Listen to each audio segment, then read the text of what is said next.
ഉണ്ടാകട്ടെ. പ്രിയ തമ്പാച്ചൻ പാസ്റ്റർ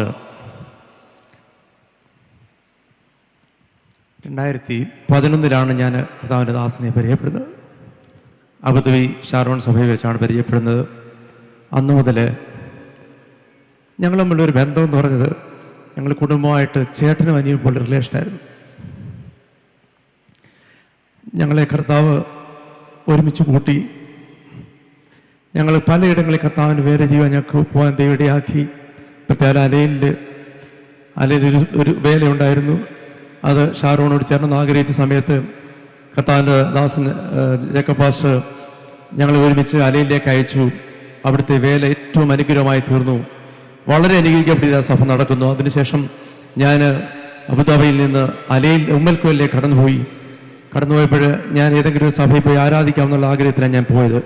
പക്ഷെങ്കിൽ അവിടെ ചെന്ന് എന്നോട് പോയപ്പം ജേക്കബ് പാസ്റ്റർ പറഞ്ഞു, അജി അങ്ങനെ പോകരുത്, അവിടെ നമുക്ക് നമ്മുടെ വേല കൊടുക്കണമെന്ന് പറഞ്ഞു. ഞാൻ പറഞ്ഞു, പാസ്റ്റേ വേണ്ട പാസ്റ്റേ, ഞാൻ എവിടെയും ആരച്ച പാസ്റ്റർ നിർബന്ധിച്ചു.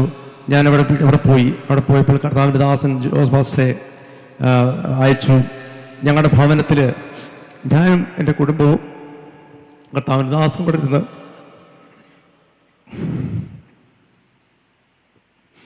ആരാധിച്ചൊരു മീറ്റിംഗ്. ദൈവം അതിനെ എത്രത്തോളം വളർത്തി. ദൈവത്തിൻ്റെ അത്ഭുത പ്രവൃത്തി ആ പട്ടണത്തിൽ ദൈവം വെളിപ്പെടുത്തി.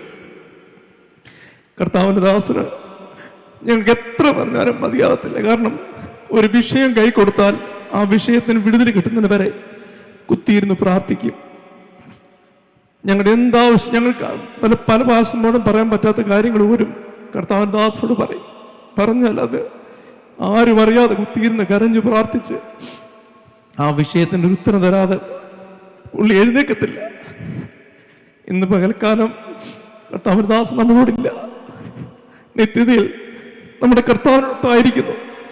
പ്രത്യേക പ്രിയ കുടുംബത്തിന് പ്രിയ സിസ്റ്റർ കെസ്യ, പ്രിയ സിസ്റ്റർ മാതാവ് എല്ലാവരെയും കർത്താവിനെ സമർപ്പിക്കുകയാണ്. അവർക്ക് ദൈവം സമാധാനം കൊടുക്കുവാൻ ആ ദൈവത്തിൻ്റെ വലിയ കരുതലും അറിവിലായിരിക്കാൻ നമുക്ക് ഒരുമിച്ച് പ്രാർത്ഥിക്കാം. കർത്താവിൻ്റെ ദാസനെ നിത്യതയിൽ ഒരുമിച്ച് കാണാമെന്ന പ്രത്യാശയോടെ ആയിരിക്കും.